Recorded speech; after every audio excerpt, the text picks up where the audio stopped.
Hello, everyone. Welcome. Thank you for tuning in to our final fall winter opening to Wonder event. We're so thrilled to have you here.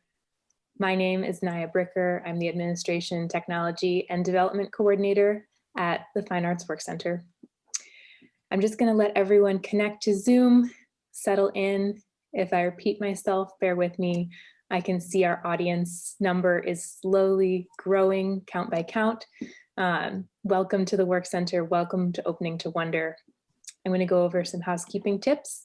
For those of you that are familiar, you can just sit back and relax. For those of you that are newer to Zoom, we are in a Zoom webinar, which means that there are two methods of communicating with our panelists. So you can use the chat feature. That's the single dialogue bubble icon.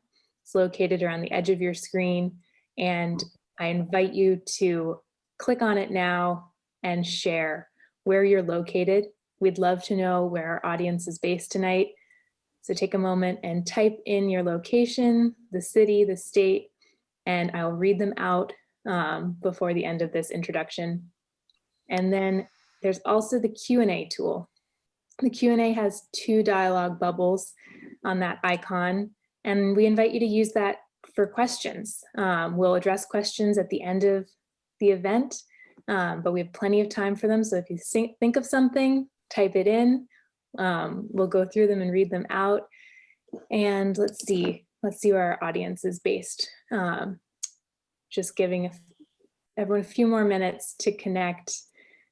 We've got New York City, Austin, Texas, Greenwich Village, Detroit, Truro, Massachusetts, Los Angeles, Durham, New Hampshire, Austin, Texas, Miami, Seattle, Amherst, Massachusetts, Chapel Hill, North Carolina, Santa Cruz, California, snowy New Hampshire, Vermont, Hopewell, New Jersey, Occidental, California, Ridgefield, Connecticut, Jamaica Plain, Soho, Irvine, California, Wilmot, New Hampshire, Newton, Mass, Murfreesboro, Tennessee, Detroit, Brooklyn, Kent, Connecticut, Norwich, Vermont, Pescadero, California, Tucson, more Austin, Texas, Brighton, Michigan, NYC, New Jersey, Norfolk, Virginia, Sheffield, Mass, Hamden, Connecticut, San Francisco, Chandler, Arizona, Cambridge, Mass, Jensen Beach, Florida, and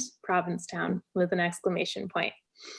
I know that some folks will be joining us maybe midway in. The attendee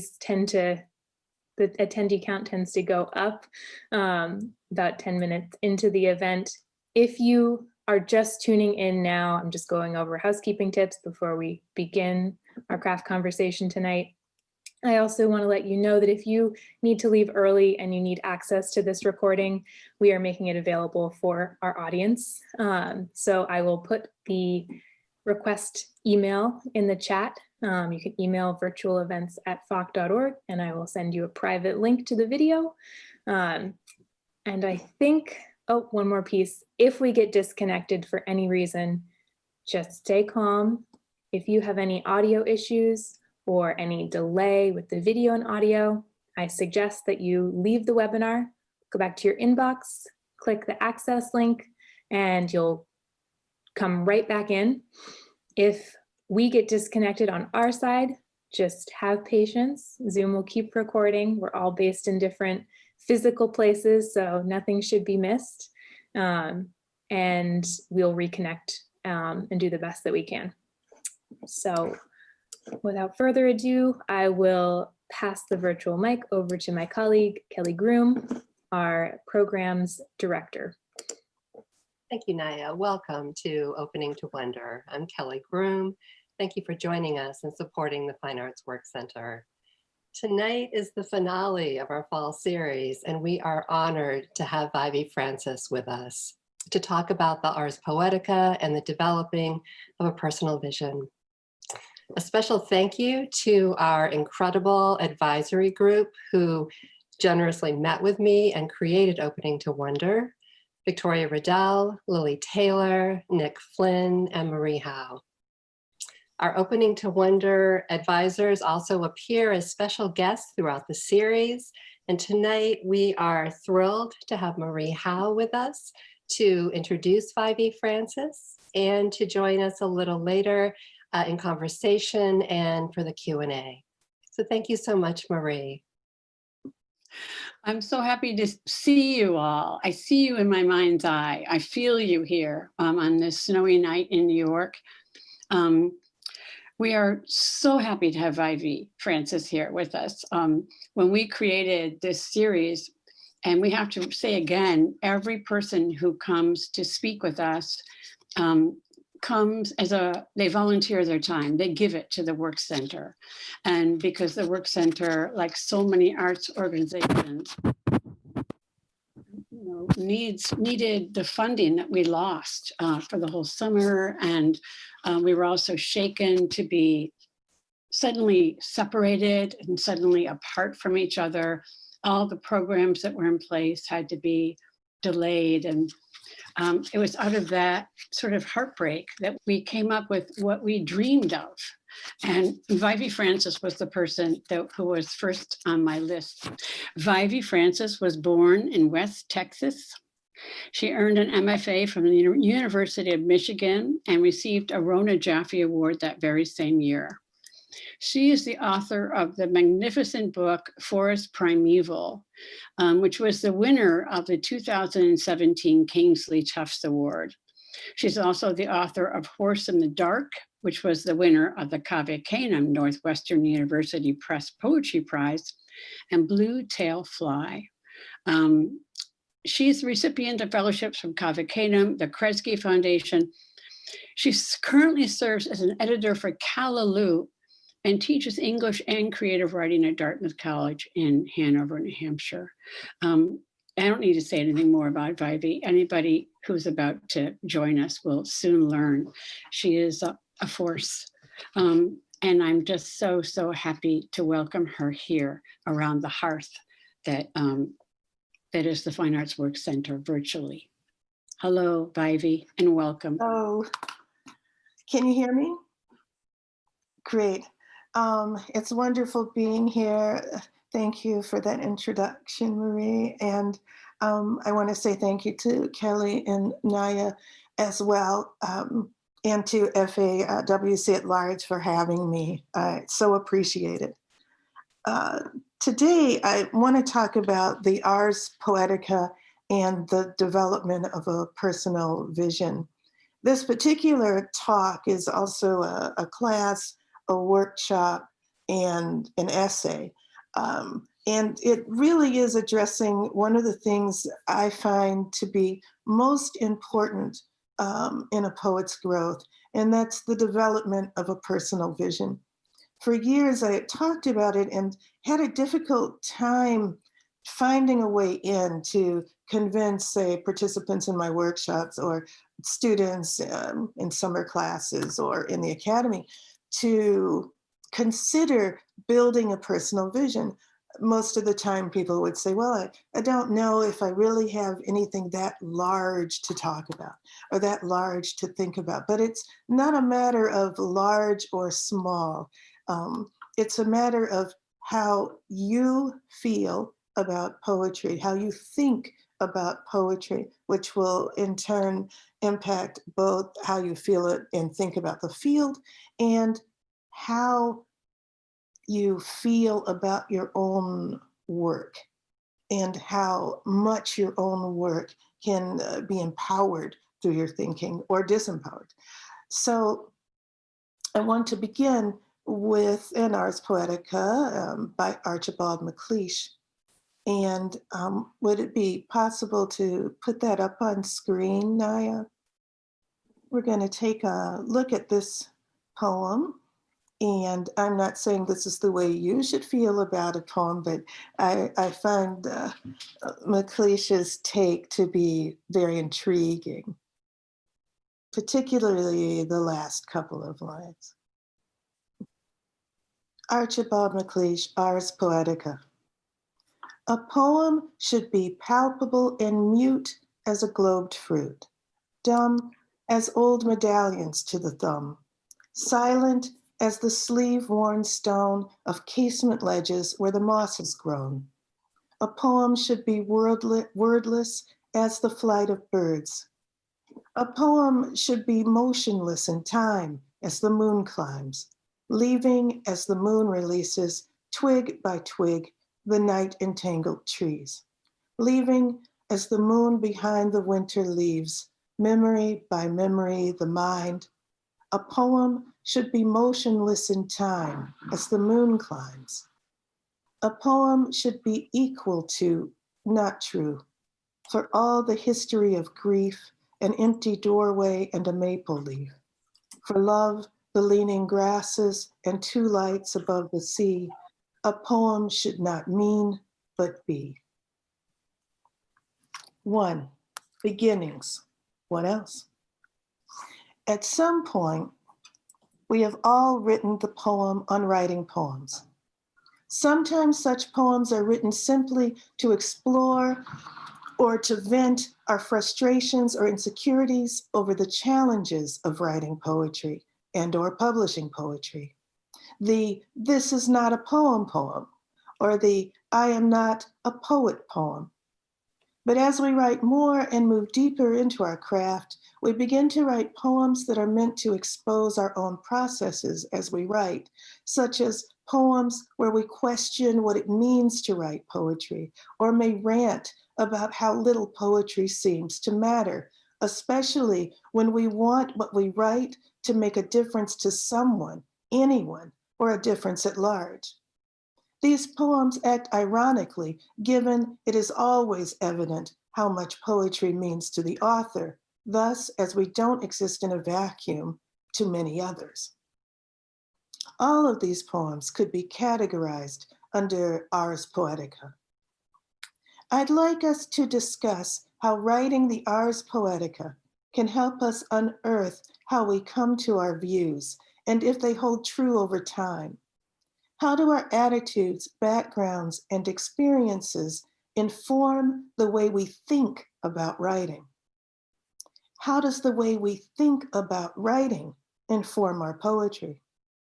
If our personal narratives shift, does that impact our approach to the poem and/or the field? I contend in this talk that our conscious questioning of our thoughts and feelings about poetry can, quote, twig by twig, end quote, as Archibald MacLeish Riley notes in his poem Ars Poetica, move us toward a comprehensive and sustainable personal vision for our work. And how we think, particularly about poetry and field, may grow or limit how and what we write. So it would serve us to consider our thinking on poetry. 2, in early Ars Poetica. When writing in Ars Poetica, place is a fine place to begin. What places move you? What places have impacted your thinking? Provide your metaphors. Here is a short Ars Poetica I wrote that appears in my first book. I had lived on the Panhandle in Texas as a child, a place I have often said made me a poet. Ars Poetica. I keep rifles in the front closet. Trespassing can be a glance. A good shot, I practice with bottles, bullseyes. I cross the line where the fence breaks, where the wood falls in unintended directions, and prepare an offensive before any repair. I know the value of my property. Ungloved, I place the barbed wire. Okay. Now I'm going to go back to the questions I asked earlier.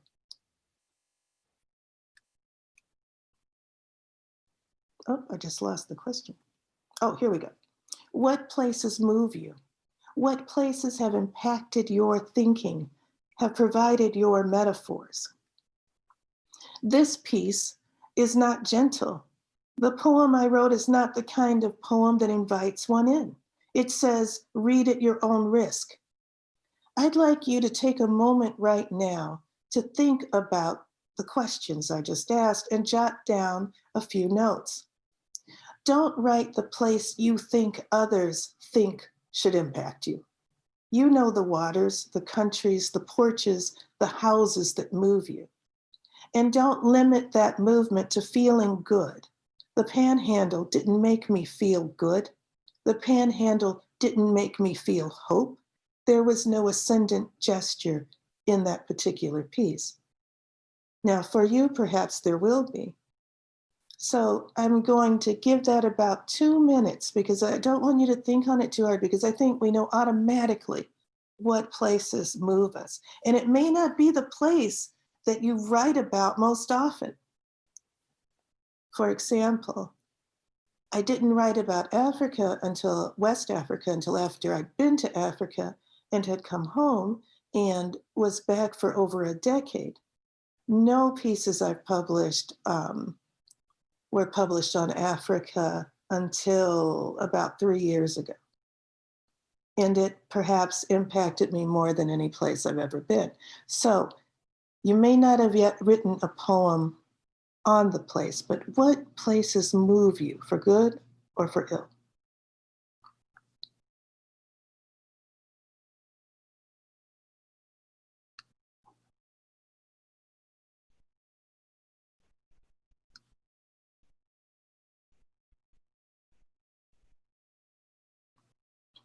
And as you write, I'm going to take a sip of this coffee. You see it says you are awesome or you're pretty awesome. I'm talking about you.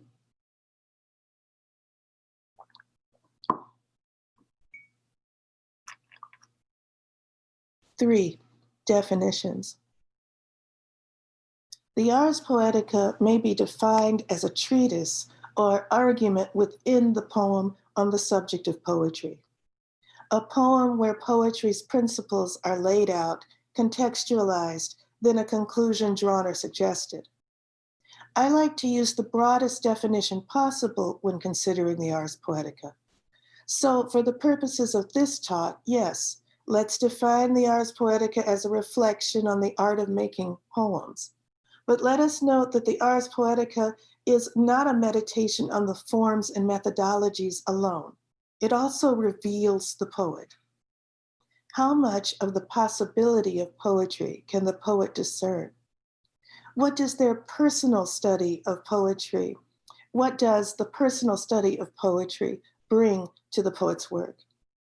Unlike the manifesto, which can be a highly public verbal or written declaration of merits, disappointments, and intentions, or call to action, ultimately clear and unequivocal, the Ars Poetica is written as generally more personal, even when it appeals to a broad swath of readers. And in this age, most often using the genre, it is using an address to make its point. But we don't begin with treatises. We don't begin with what poetry is, but with what we want the poem in front of us to say. We were excited and couldn't wait to put pencil to paper as children, or we were bored or afraid and didn't want to do what our teacher asked. Afraid of what? Of failing. And some of us were afraid of saying. We said, but I don't know what to say. Well, of course we did, but did we dare? And was there a right way? We suspected there was, but we also suspected there were many ways. Poem by poem, from kindergarten to junior high or middle school to high school. And the aggregate of poems began to span the surfaces of eras and regions, becoming poetry as we began to understand it. As we heard our parents read to us, as we read our birthday cards, the verse we couldn't wait to get through to get to cake. As we learned from our teachers term after term, our lessons. And once those lessons were learned, we spent time forgetting them.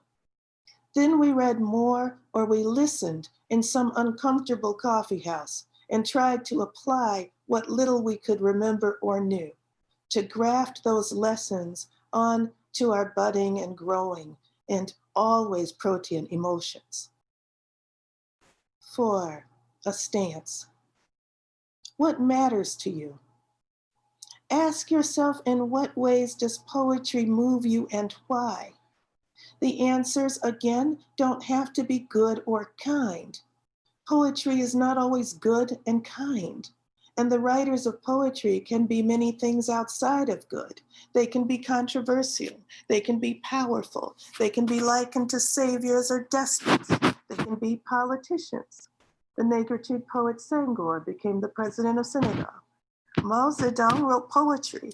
His poetry is still being sold in China today.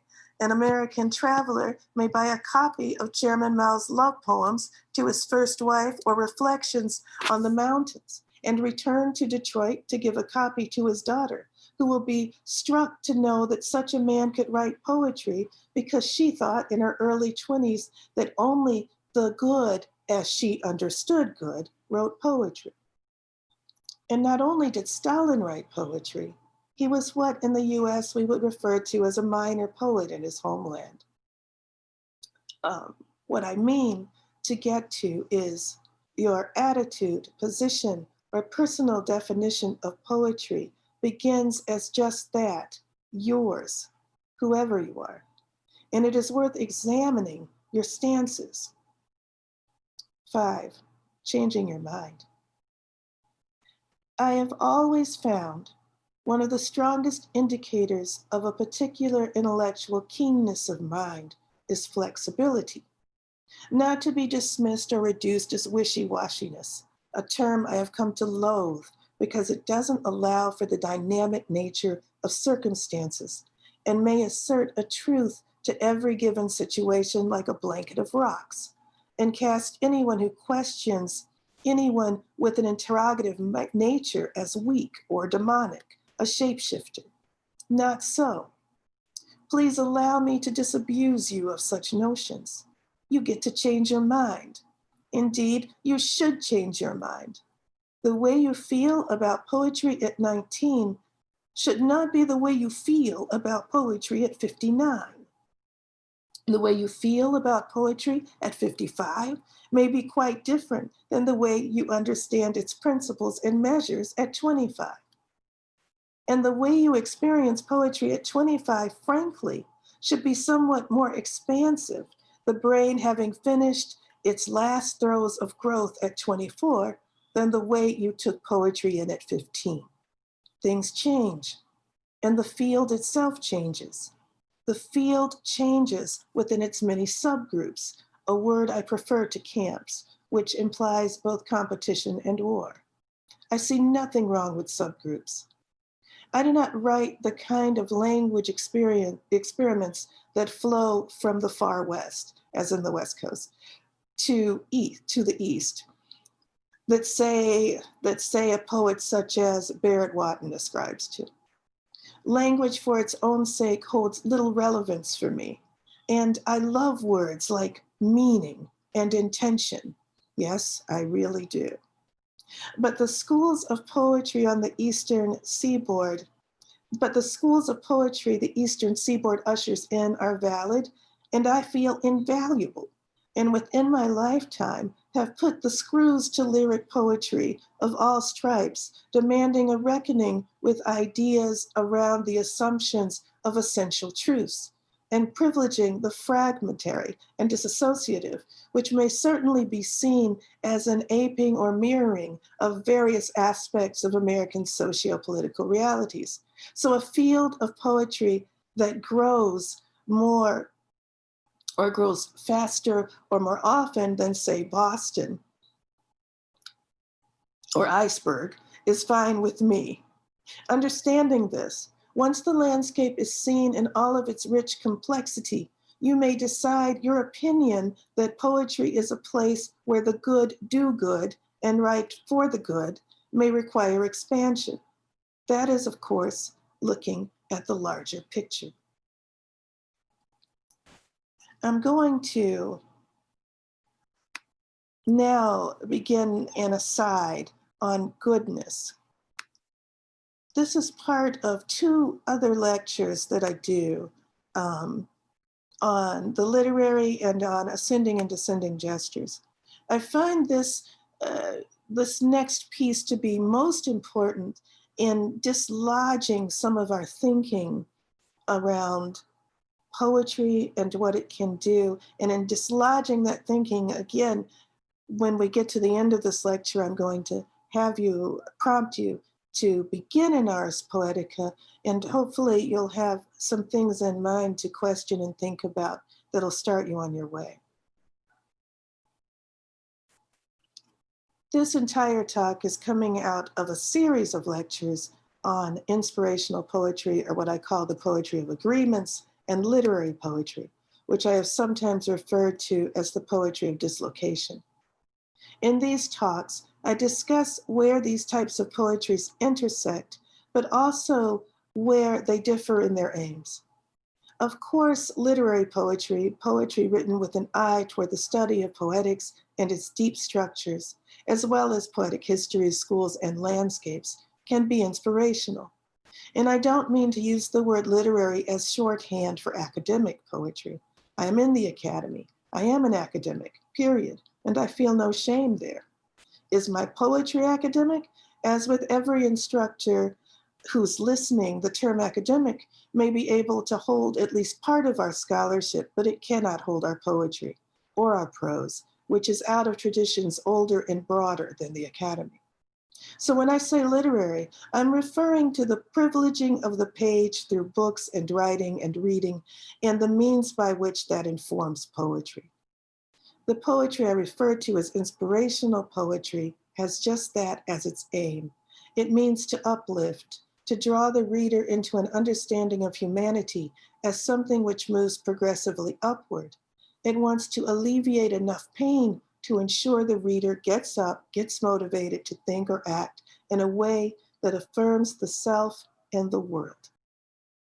I have only one poem memorized and have read tens of thousands. That one poem is by Philip Larkin.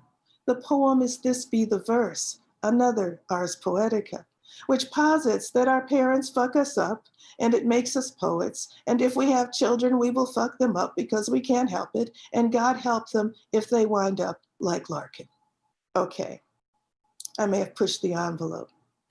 But he calls it This Be the Verse without being facetious, really, because we are made in the households where we spent our formative years. We take in the information, and some of us rebel, but most of us don't, or not enough to get people to stop asking when we're going to stop keening and write some happy poems. Or not all of your childhood was bad. Something had to be good, right? Toward this end, I told my tender blue-eyed father-in-law, whose eyes had filled with blue tears, that my next book was going to be about rivers. As under his voice, my husband said, yes, all the bodies glutting the rivers of doom. In 2008, I was about a year from finishing up my MFA at the University of Michigan. I was in a one-day, 3-hour workshop with a guest poet, a poet whose work I had come to admire and with whom I would later enter into the bonds of friendship. I had submitted for the Poets Review one poem, a short lyric on the lack of access to food from the international community for refugees who had escaped war in one place only to find near starvation in another.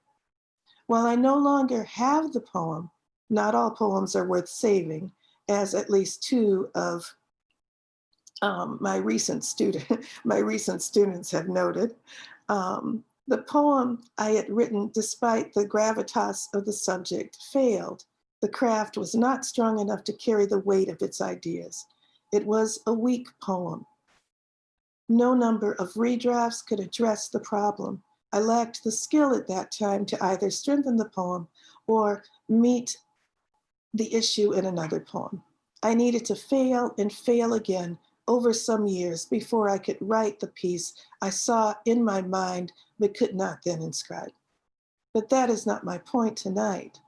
There was something that was working underneath, something that was powerful.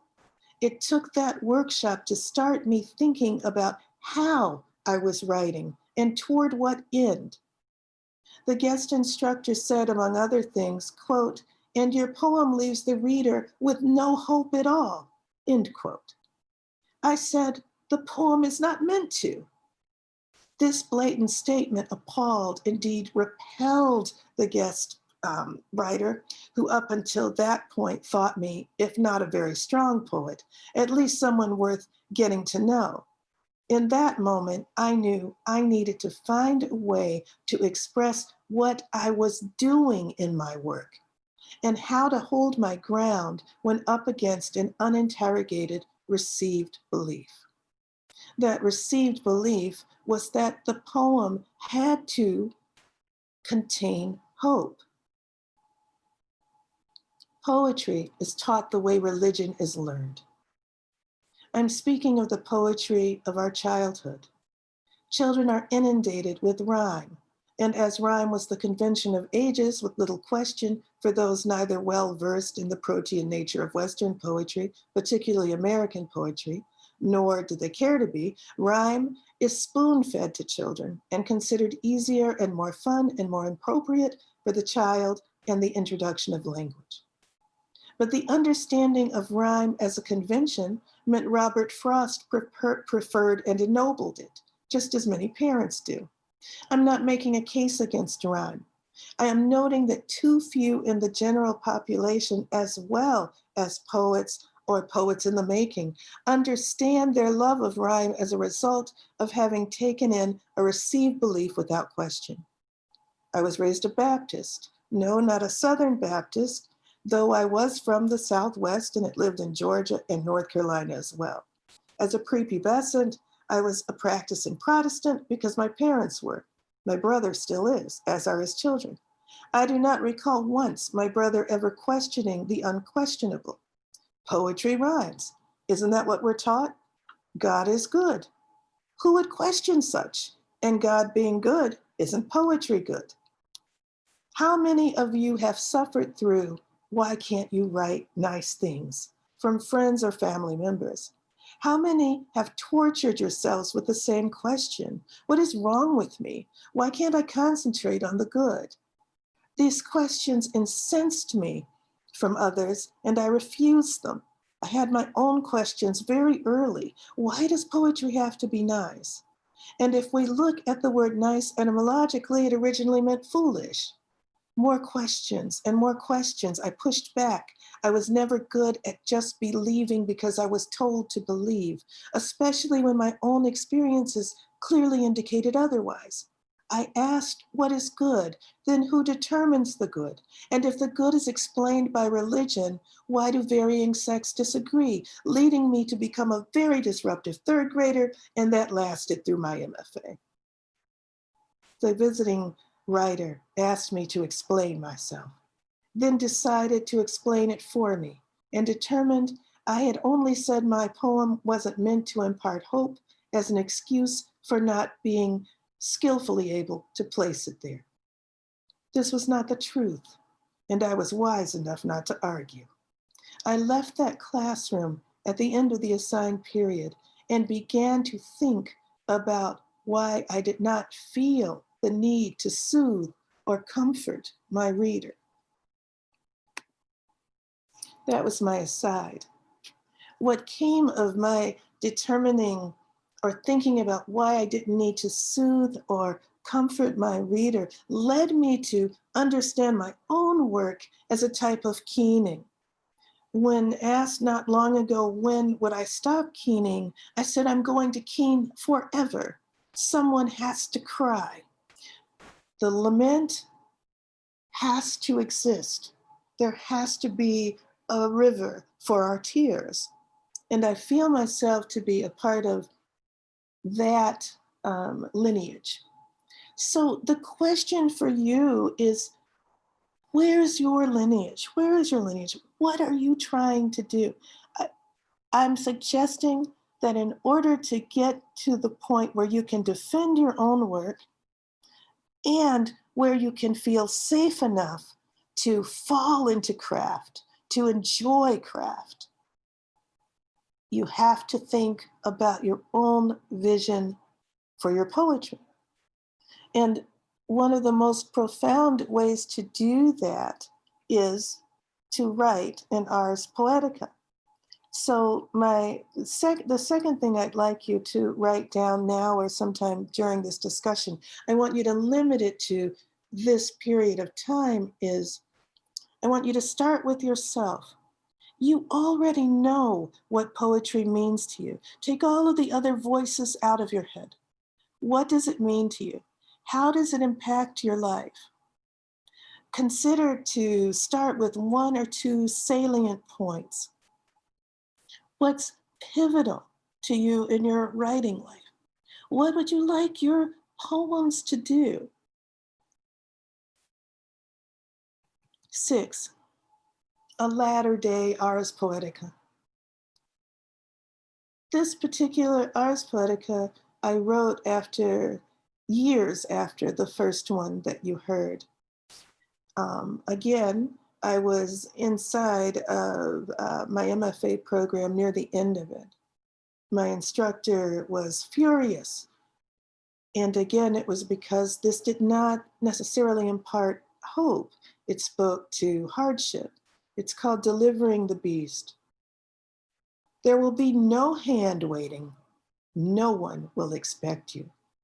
Your movement will not be a rising action, but a slide across, which will be no easier than a climb up the displeased face of a mountain. You may find yourself in a bone scarf, but believe you are running up a green embankment. I'm telling you, there will be no soft gloves. You will trip over your own feet in your will to go farther, in your Holderlin-like reach, and you will do it alone, my friend, which will make you demented and unstoppable. Again, I wrote this Ars Poetica after years of struggle, wrestling with my work alone, with few advocates and fewer readers, and found that I had to fight my way through. And I wrote the Ars Poetica as a way of telling myself, and again, speaking of the Ars Poetica as with that personal impulse, as opposed to the public letting of the manifesto, that indeed, taking this path, this journey on poetry would alter me, hence the word demented. But there was no way I was going to stop. If I had to climb a mountain and stare at the sun and lose my mind, that's what I was going to do. And unstoppable. So these two kind of bookended Ars Poetica, they worked for me. They helped me determine who I was going to be inside of poetry, who I already was inside of poetry, or at least I felt I was. I gathered my thinking and my thoughts through the use of the Ars Poetica. I love the Ars Poetica because no one can determine for us what poetry is for us. So I'm going to end here, but before I end, I'd like you to take a few moments to begin running through some of the questions inside of this talk in your mind, and maybe jotting a few things down while we're together and before the Q&A. I also have some examples of the Ars Poetica that I particularly enjoy. Jack Spicer's A Book of Music. Always on the Train, Ruth Stone. Writing poems about writing poems is like rolling bales of hay in Texas. Nothing but the horizon to stop you.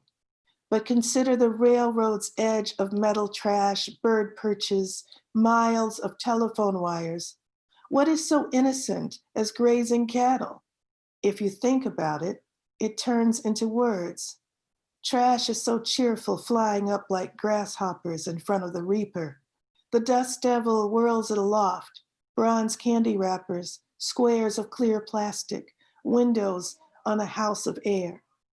Below the weedy edge, in last year's mat, red and silver beer cans, in bits blown equally everywhere, the gaiety of flying paper, and the black, high-flung patterns of flocking birds. I love that piece. And I think that's a good spot to end. Thank you. Vievee, thank you. Can I ask you just a couple of questions, just clarification? In Yes. the latter, and what you call the latter day Ars Poetica, delivering the beast. Yes. When you got to the end, you're climbing, you will trip over your own feet. And then your something reach. What was the word? Your something reach, your... Oh, I'm referencing Holderlin. That's what I thought you said. That's an amazing thing to say. Your Halderlin reach. Yes, because remember that story of him climbing and finding himself on a mountaintop after heartbreak, and he loses his mind.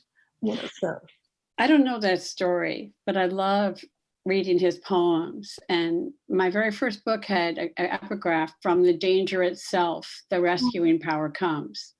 And what I want to celebrate about your talk, which is what I was thinking about all afternoon, about your work, is this, the danger, the dialectical fabric of it. This, not this, not this, this, and this. So that this notion of refusing to be good, for example. I remember the first time I saw your photograph and I thought, who is this woman? She is not smiling for the camera. no, I don't usually smile for the camera. But I was really impressed. I thought, who is she that doesn't smile for this camera? I want to know her. And I feel as if your poems don't smile for the camera, but they matter so much. They matter so much. I'm tempted, just because I feel like what you're saying, your work is such a great example of what you do. To even make a list of the received truths that we grew up with, it's rigorous. It's rigorous to do that, right? Yes, absolutely is. And it's frightening because we feel if we let go of some truth that there's going to be nothing there. It'll draw us into some kind of existential crises. But that hasn't been the case for me.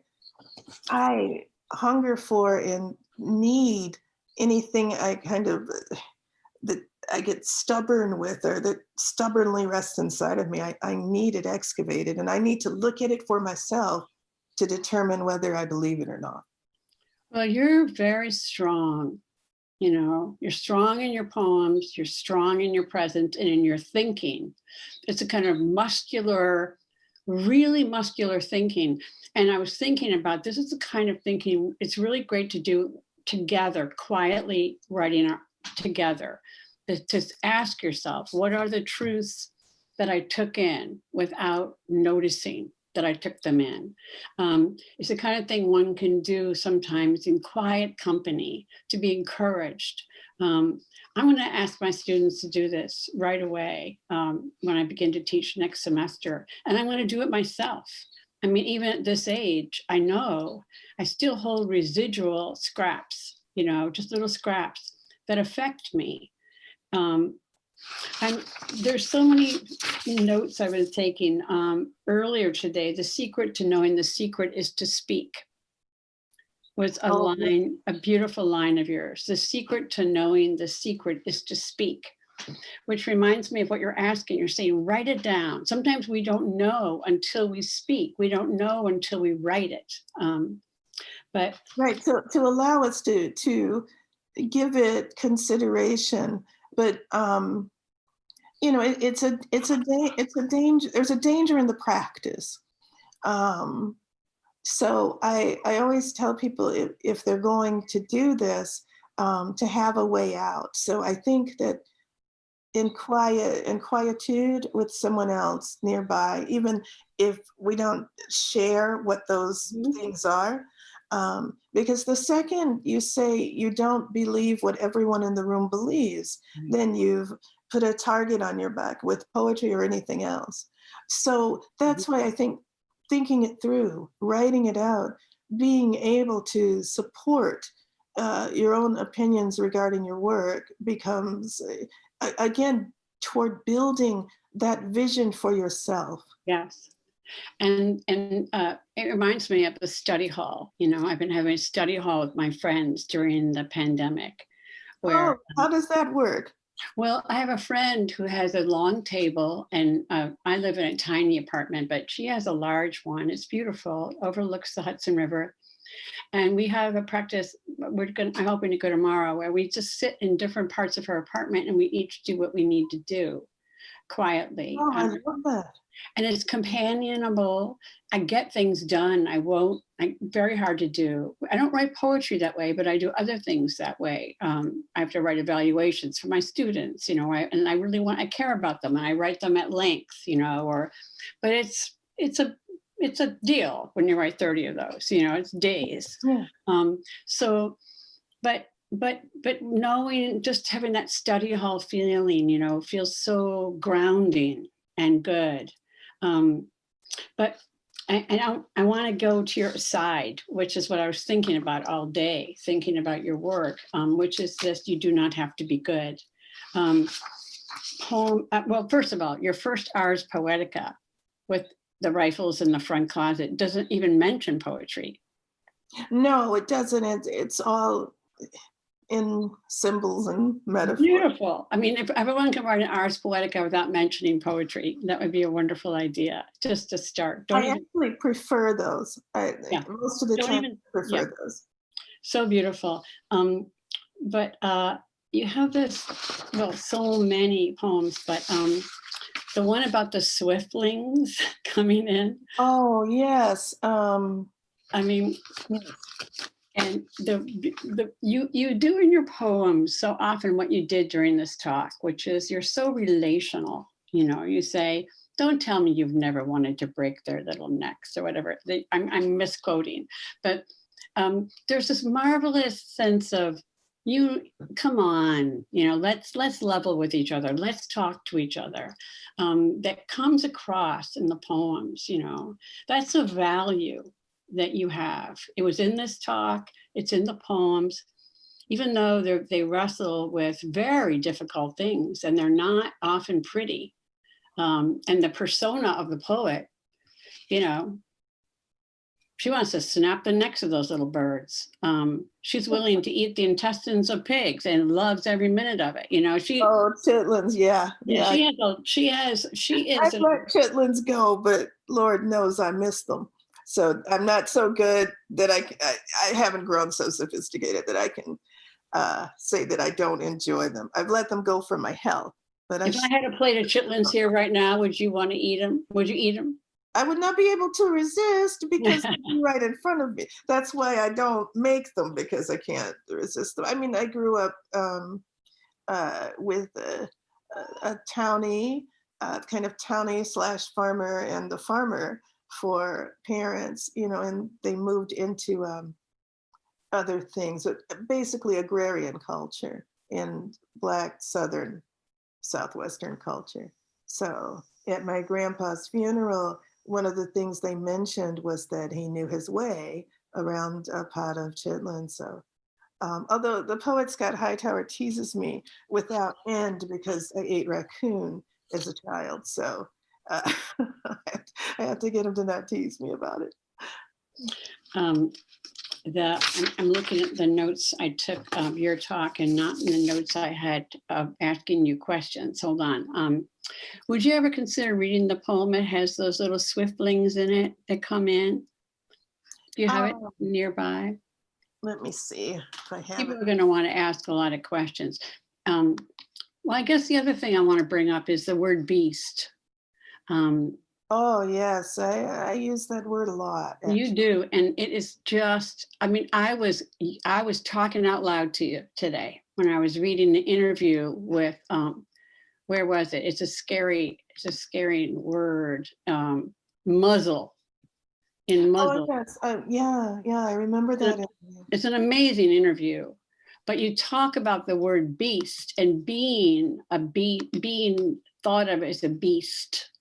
They're called some type of beast. Well, let's see. I'll be 57 in about a week and a half. I'll be 57 on New Year's Eve. And I have spent more of my life being called a gorilla or a dog or different creatures than I have the part of my life where I haven't been called those things. And even when wasn't called those things, I was watching the news or reading something on the news about a woman in Chicago.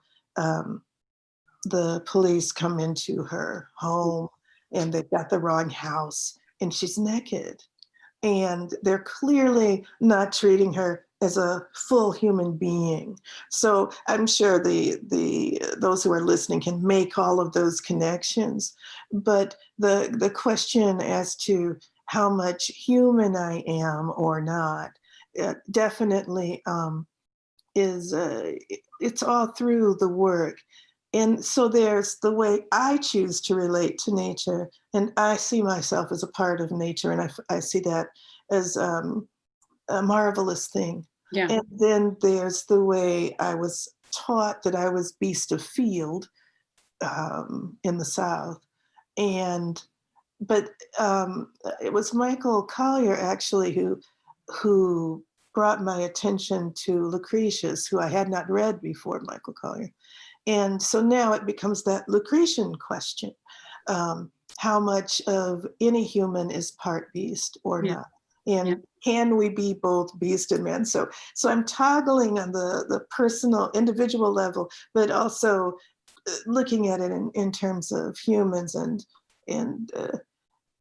nature and what part of nature I belong to. So those are the idea of beast, and again, it connects to fairy tales too, which I find I cannot resist fairy tales. Loved them when I initially read them, which was a little later. My father had me reading political work as my early work, but the times demanded it. I understand that, but when I finally did read fairy tales, couldn't resist them. And they had almost nothing to do with me. And I knew it. Why do you say that? Wow, how could I say anything else? I cannot, I feel no connection to princesses. I feel. But you do to Little Red Riding Hood, walking through the forest and meeting that wolf. I have to rework the fairy tales in my mind because whether I felt they had something to do with me or not, you can't grow up in the West and not have those tales impact you. It's impossible. What you've done with them is brilliant. I mean, it's so surprising. And it's so surprising, like, yes, that's it. I mean, one recognizes the truth of your revision, you know. I mean, the hair stands up in the back of my neck when I read your book, Forest Primeval. I mean, it just does. And I encourage everybody here listening to go get that book. It's extraordinary. I'm thinking about the poem Beauty and Beast. I have two, or Beast and Beauty. I think I inverted. Yeah, you did. You invert. It's an idea of a received belief. As I was writing the fairy tale, and I had this idea in my head, and as I'm rewriting Beauty and the Beast, I realized that this father is giving away his daughter. I start to think about dowries, and then I start to think about just the tradition of a father giving away his daughter. And I find these things, I can barely tolerate the thought. No, well, and in another poem you say, I had a country father, he owned me. He was waiting for me to get married and have some other man but put his hands around my throat like a rope. Like what you do, you carry a beast off that way? Because we're still inside of a highly, a highly patriarchal culture. Of course. Yeah. So if I were to walk outside right now and say, well, you know, the tradition of a father walking down the aisle and giving away his daughter, I can think of 30 friends who would be so angry with me. I Yeah. can think of several relatives who would be so angry with me because we take these received beliefs and we take them in, but I'm not someone who can just take them in. But So did I walk down the aisle? Did my father give me away? Yes. he But did? oh yes. But can I stop thinking about it? Can I think about it in other ways? I have to. I'm surprised. That's interesting. I mean, it's so interesting. I just lost my frame of thought when you said that.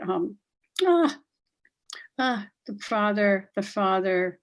Oh, the speaker in your poem, Stanley Kunitz, you know, who was one of the founders of the Fine Arts Work Center, used to say to us all the time, in order to write the poems you want to write, you must become the person who can write those poems. I so understand that. And in many ways, you're saying that. You're saying, who are you? Ask yourself, who are you? What do you believe about poetry and its possibilities and its limitations? What do you believe about the voice, about the written word, about just everything? What did you receive? Let's think about this. If we're running around and we're saying, oh, poetry doesn't matter, then it doesn't. It doesn't matter to you. Now, of course, poetry matters, but you've limited your thinking. When I hear people say, "Oh, no one reads poetry anymore," this is an off-the-cuff statement that's not true. It's statistically not true. Of course, and so I stop people and I said, "Well, let's think about that," because again, these are thoughts that may limit what we're capable of. Or just, I had this incredible conversation with a poet last night. Thinking if your background is comfortable, say, do you have something to say? Well, of course you do. The idea that you have nothing to say, but I run across this constantly. So our beliefs can really place a chokehold upon us, or they can be expansive. I don't know if you encounter this when you teach, and you teach around the country, I know, and around the world too. The young people are very afraid they're going to say the wrong thing, and they're going to do the wrong thing, and they're going to be called out. And I was thinking, that's a whole situation there. Politically, they're going to say the wrong thing, I was thinking about, I don't know if you know, is it Henry Nouwen? Do you know him? He's a theologian. No. And he wrote this book about, I can't remember the name of the book, but there's this he does a beautiful interpretation of when Jesus goes into the desert for 40 days, to fast and to kind of become who he is, really. He goes in to find out who he is, just what you're talking about. At the end of those 40 days, the devil shows up. Remember the story? And he takes him to the top of the mountain and he says, if you could, I'll turn all this to bread and all the poor will have food if you just honor me. And Jesus says, no. And he says, okay, then I'll turn it all into gold. And he gives him these 3 temptations. And Jesus says no to every single one of them. What Nouwen says is these temptations, of course, seem archaic to us, but what he's really offering, and Jesus wouldn't be tempted if he wasn't tempted, are 3 things: to be relevant, to be fabulous, and to be powerful. And it strikes me that one of the things that might get in our way these days are those 3 temptations: to be relevant, That's interesting, to be fabulous, and to be powerful, and to contend with what we think those 3 things mean to us. Do you know? I think I contend with, I agree, because I think I have to contend with those things all of the time. I mean, I have to wrestle with myself. Yeah, me too. I'm not making any comparison to Jesus, and I'm quite the secularist, but I have to. I think he was too, in many ways. Jesus, I think we have to get Jesus back. But But every time we write something, we're taking a risk. It's a risk to write poetry. I was thinking about, is it Paul Laurence Dunbar, to make a poet black and bid him sing? I was watching this SNL skit from Lawrence Dunbar to SNL. I'm watching an SNL skit, and there's they're making a joke about an African American who believes that he's been picked up by aliens, right? And the guy, a white gentleman, looks at him and says, "Really? You know, don't you have enough issues? There's enough on your plate." And I looked at my husband and I said, well, hell, being a poet puts so much on our plates. We may as well be saying, We've been oh, picked up by aliens. yeah, in Iowan Field, because because so many people may not understand why we make that choice, or why we feel compelled or called to do this. And so doing this already puts us at risk and at odds, especially when you say this is what you want to do for the life, that you're not doing this for a hobby. It's far beyond the point of hobby. Nothing wrong with doing it for a hobby. But for me, I couldn't take on another field and this too. I couldn't be both doctor and poet, or philosopher and poet. I really needed to do poetry alone. So I think anytime you decide to do this, it's a risk. So I tell my students, you don't have to publish it. You do have to write it. And then they can move it forward or communicate it as they find the strength to communicate it. But yeah, I think every time I publish something, every time I give a talk, especially in today's world, every time when the idea of privacy is almost null and void. I'm taking a risk. Maybe everyone will hate what I'm saying. Maybe someone will like what I'm saying.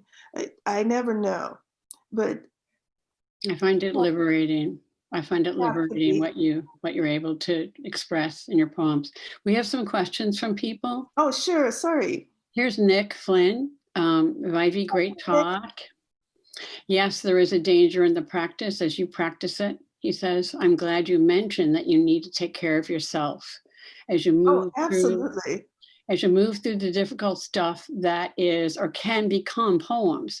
Aside from establishing your poetic stance or lineage, what other ways have you found to take care during this difficult and dangerous work? Well, I've had to, over the years, to develop a lot of different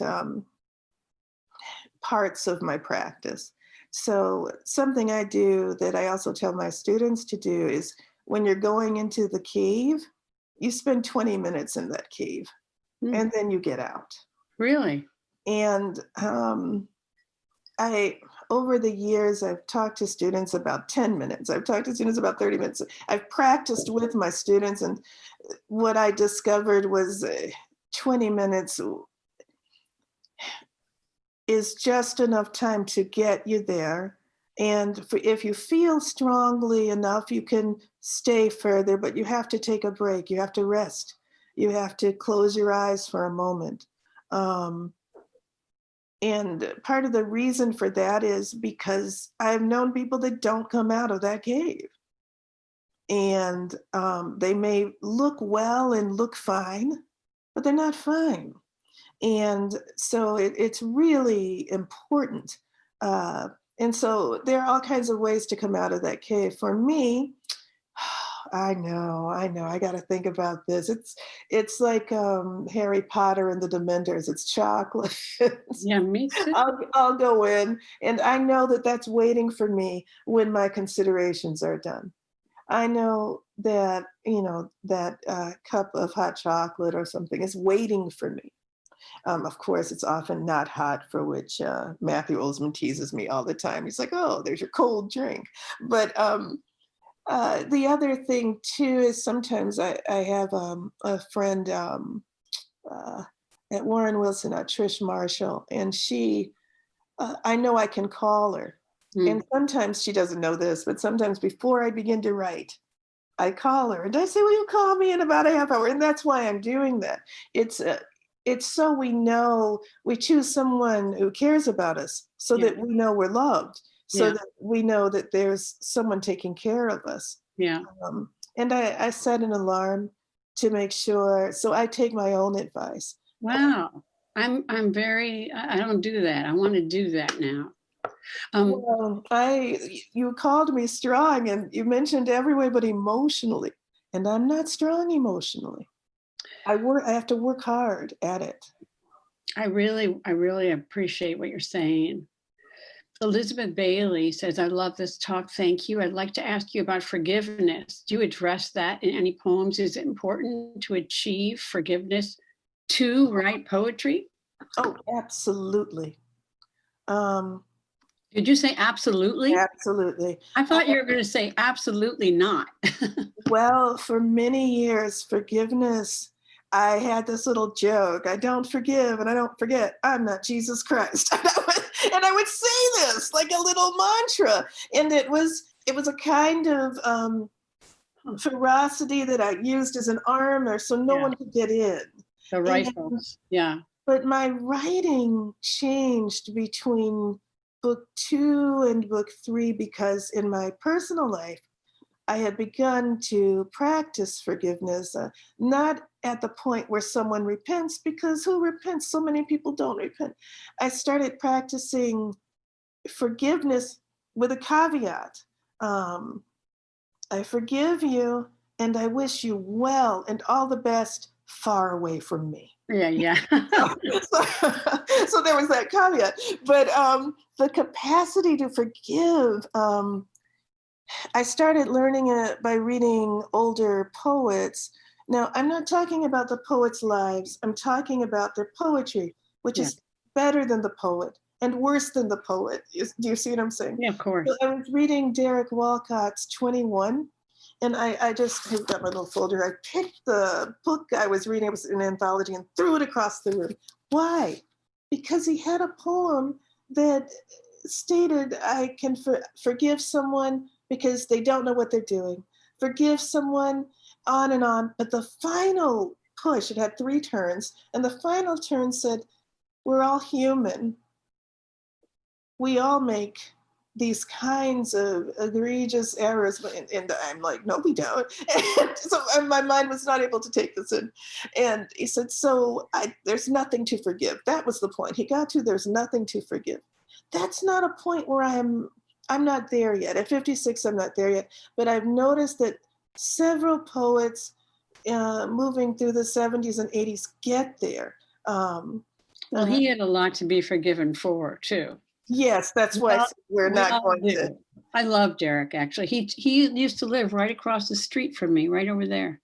So that's why I'm not mentioning, say, the poet's life, but the poem itself asked for a kind of forgiveness I'm not capable of. But the poem also took me further than where I was, and it altered my work. And so that goes back to the talk. The way we think about the world around us, the way we think about poetry, our capacity to take in poetries outside of ourselves, it will help us determine how we write poetry. So we have to begin to ask ourselves how we think about poetry. But forgiveness became, through reading about forgiveness in another poet's work, it just kind of like the Grinch, I guess, it broke my heart open. He's a great poet, Derek. I mean, he's a great poet. And I felt my childhood had been challenging and I needed to work towards forgiveness, but more for me. And for what others might take from my work. But I think several pieces in Forest Primeval point to, they don't take away from the terror or the horror, but they point to forgiveness. Here's along the same kind of lines. This is Denise Sedman. Hi, Denise. Vievee, think of a poem you wrote and give us an insight into what you hope the reader may learn about the poet or themselves through the words you share. Or themselves. Well, that's an interesting question. I wrote a poem recently I don't consider my work overtly political, but I consider all poems political. Yeah. And I wrote a poem called Break Me and I'll Sing. It's just a very short poem. It'll be out in the next book. But what I'm hoping, but I am hoping people take something away from it. I'm hoping they read it and see that song is more than just an outpouring of emotion. I feel song to be quite powerful and dangerous and ferocious. And the capacity to sing, to hold the poise within oneself, even if someone is trying to break you, can break them. You use that word a number of times in your poems, extraordinary poem, where you refuse to say the name of the person who broke you, the speaker. I do use the word broken, and Extraordinary. I use breakage quite a bit. Extraordinary poem. The notion of I'll break you, like an animal, like I'll break you. I've been broken, and I've been broken in. And I have remade myself. That's an amazing thing to say. You know, my own father used to say, "I'll break you" to me, and I would say, "No, you won't. No, you won't. No, you won't." And I had the rifles in the front closet, and I was so old before I realized he did. I'm broken. It's okay. And then to remake yourself from that brokenness. It's okay. Yeah. Yeah. But to keep insisting that it hadn't happened, that was a mistake. Again, it was like this sort of an old stance, you know, at 15, 16, 17, 18, that you keep when you're 30, you know, or 40. It doesn't work. Well, the common belief is, you know, nothing can break you if you're holding that piece of yourself. I wasn't holding a piece of myself. I was Me neither. I was holding pieces. And I'm like, so which piece do you mean? Well, that's another thing you do in that amazing poem about the 4 girls who were murdered when the man blew up the church. When you say that when he comes in to live in the piney woods of Texas, what's the name of that poem? Sorry. That's the piney woods. Yeah, it's a long title. Well, it's an amazing poem. And when you say he's probably haunted by those girls, they don't come back whole, though. They come in pieces. Amazing insight. Anyway, here is Annalicia. Hi, thank you so much for this beautiful talk. Do you think the poet's identity is in some way separate from the everyday self, or have you any thoughts around how to reckon with your discovered identity? You know, I think there's more than one answer to that question. I actually talked to more than one therapist about this. I had a therapist who thought that the poet's identity and the identity I had, say, outside of poetry were separate. And I kept saying, no, they're not. And eventually we came to read a lot and think about ideas around conflation. For some poets, those things conflate very, very early, and they did in me. For some poets, those things are never going to conflate. There's, you know, the life as poet is definitely enclosed and over here. So I think it just depends upon the poet. And that's about as much as I can say about it. I was self-aware enough to know that those things had conflated in me. And really, if they conflate, it's considered a psychological problem. But if that's the case, then there are thousands of artists over eons that have had that problem.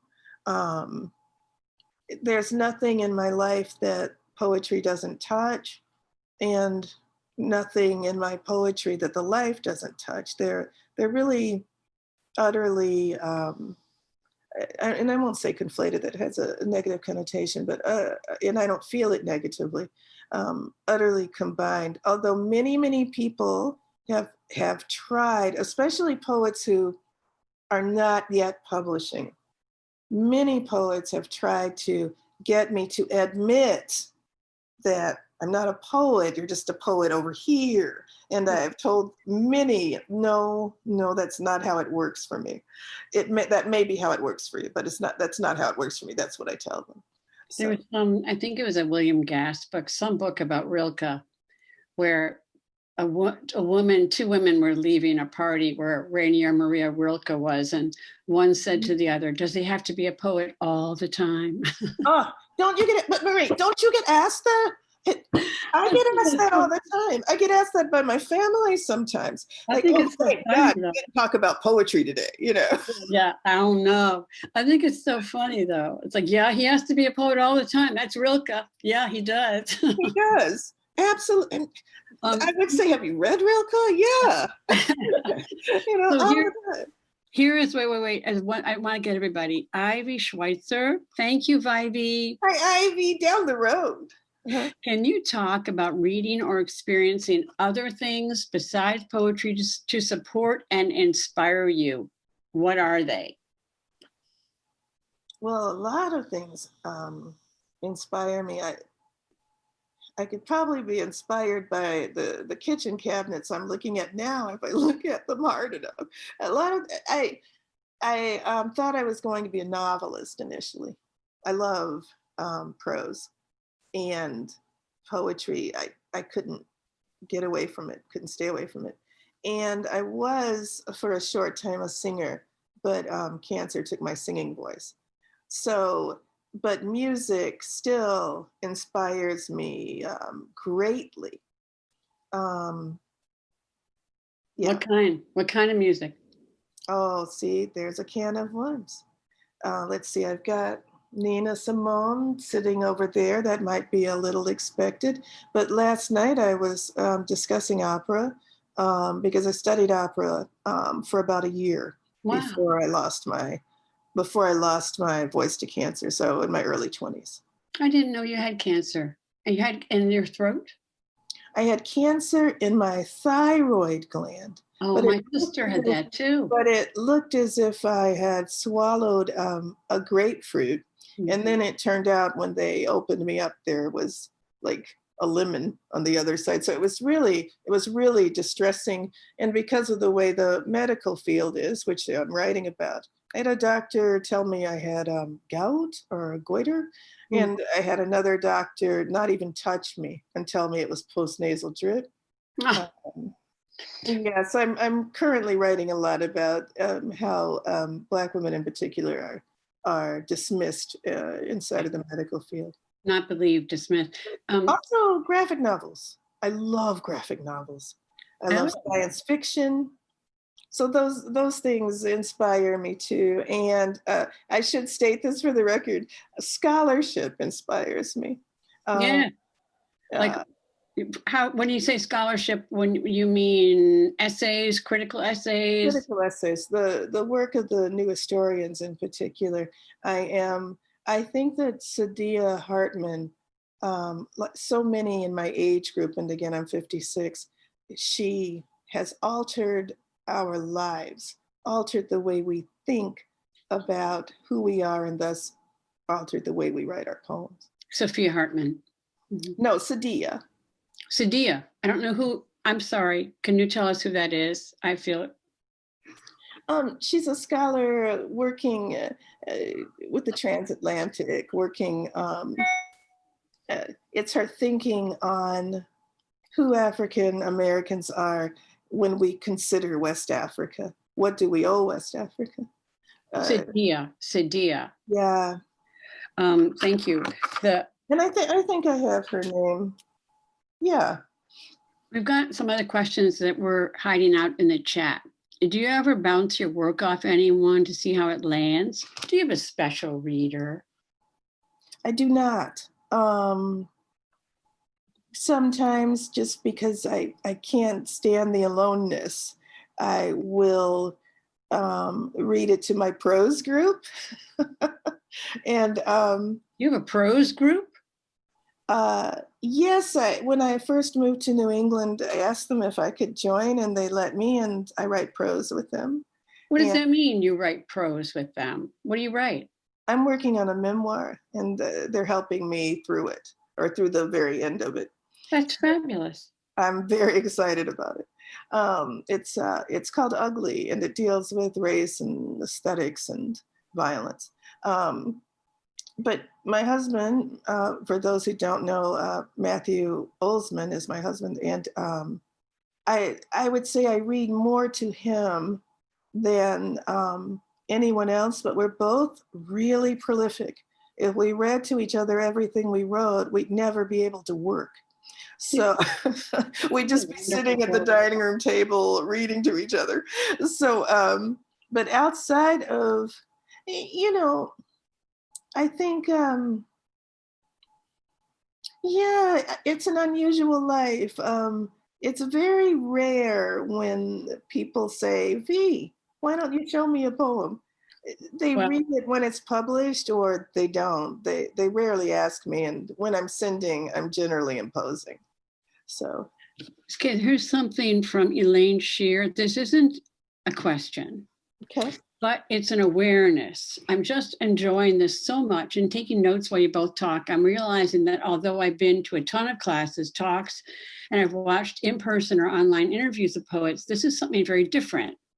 It's eavesdropping on two poets who love poetry, each other's on their own. You know, you're conscious that we're listening, but you guys are so unscripted and brilliant and real. This is a sweet woman. We should like give her some money, don't you think?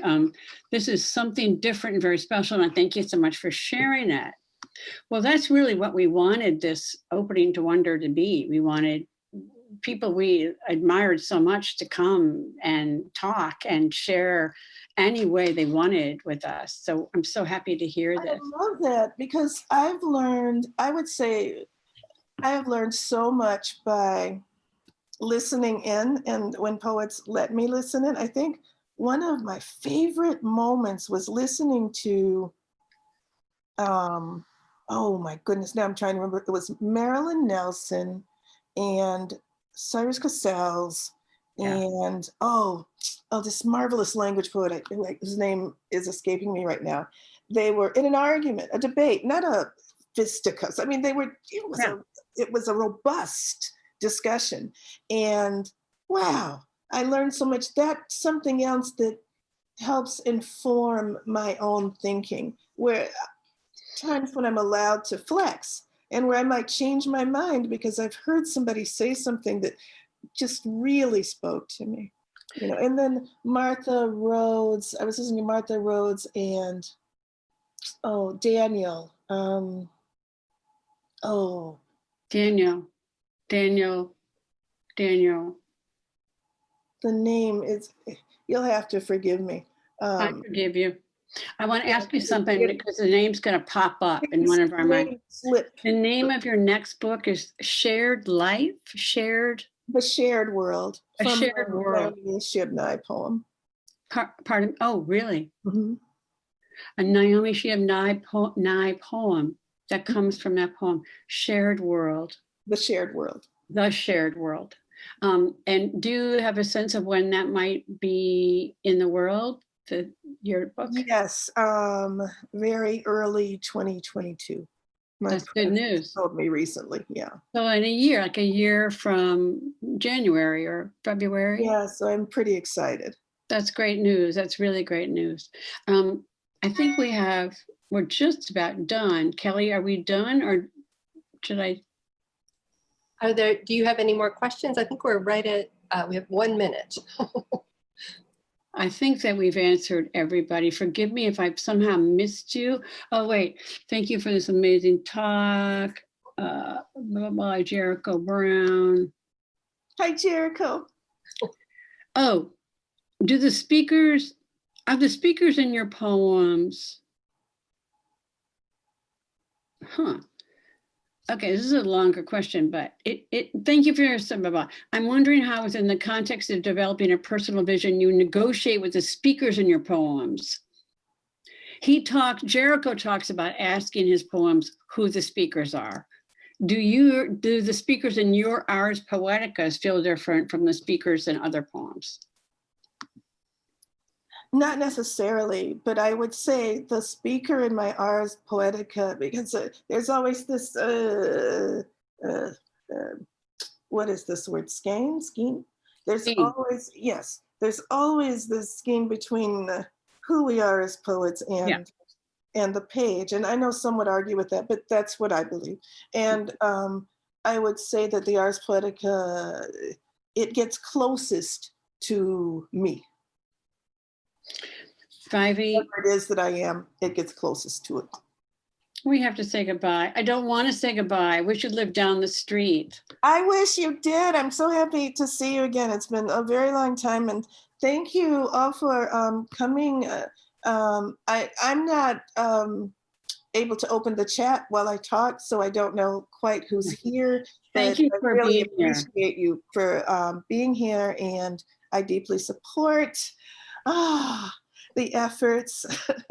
Well, There on the tape. thank you for giving yourself to us during this last hour and a half, and we so appreciate you so much. And I'm going to hand it over to Kelle to say the good nights, and please, my very best to Matthew. He's up there on a Zoom call, so I'll let him know. Okay. Thank you so much, Vievee. Oh my gosh, thank you for your brilliant, inspiring words. Thank you for reading. Yes, yeah, fantastic. I hate to say goodbye. Yeah, Me too. we invite you to support independent booksellers and order Vievee Francis's collection for The Forest Primeval from East End Books here in Provincetown. You can order online, and Naya will put the address in the chat. East End Books will ship nationally, and if you live on the Outer Cape, they'll deliver. I'd like to thank Vievee Francis and all of our presenters for supporting the Fine Arts Work Center, for donating their time, these sustaining gifts of inspiration and wisdom, which have helped all of us through this fall and into winter. It's been an amazing success. We've had over 1,200 attendees this fall. Thank you again to our advisory group for dreaming all of this wonder into existence. Marie Hough, Nick Flynn, Victoria Riddell, Lili Taylor. Thank you to Naya, Bricher, for joining me in this great adventure. Over the next few days, you'll see our Opening to Wonder webpage updated with links to watch any or all of the 12 events in the series with a donation. So if you missed any of the conversations, there's still time to see them. Thank you for being with us and for your kind support. We wish you peaceful holidays and hope to see you again soon. Good night. Night. Bye. Bye.